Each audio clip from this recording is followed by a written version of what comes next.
Welcome to Trendy Flicks, your ultimate destination for the latest in movies, TV shows, and streaming trends. Subscribe now and stay ahead of the entertainment curve. Francesca's Bridgerton book is sexiest of all, and the TV show's big changes provide a massive opportunity for more. In the final moments of Bridgerton Season 3, Francesca Bridgerton, Hannah Dodd, is set to depart for Scotland with new husband John, Victor Ali.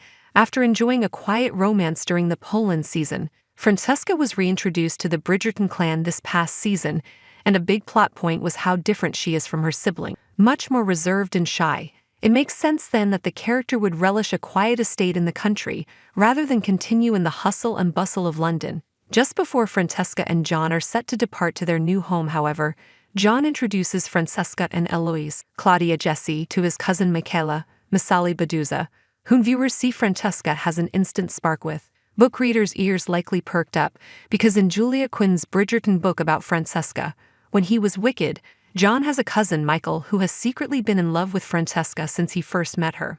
In the novel, after arriving in Scotland, Francesca, John, and Michael often all hang out together. Unfortunately, it's not a challenger's situation. Then, after being married 2 years, John dies suddenly one night. Sad, but this all happens quickly in the book. Francesca soon learns she is pregnant, thought she subsequently miscarries. Michael becomes the new Earl and runs away from Scotland to India because he can't bear to be around Francesca when he can't openly love her. Smash cut to 4 years later, Francesca has grieved and now desperately wants a baby, which means entering the London season and finding husband no. 2.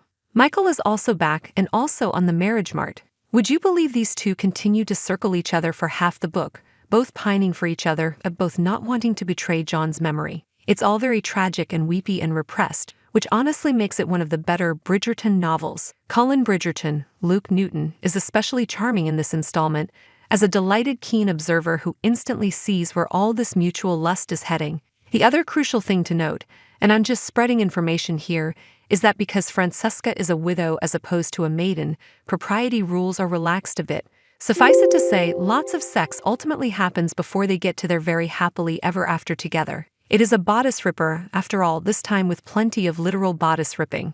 Obviously, the introduction of Michaela on the show suggests that they will be tweaking this plot for Francesca's still-to-come season. Benedict's story is likely season 4, and it will become a tale of second chances and also queer awakening. On June 25, author Quinn weighed in on the growing brouhaha about the potential new plot, a change she says she fully supports. The first time I read When He Was Wicked, I really related to it as a queer woman, current showrunner Jess Brownell told Vanity Fair. Her story is in some ways about feeling different. In Julia Quinn's book, it really has more to do with her being introverted.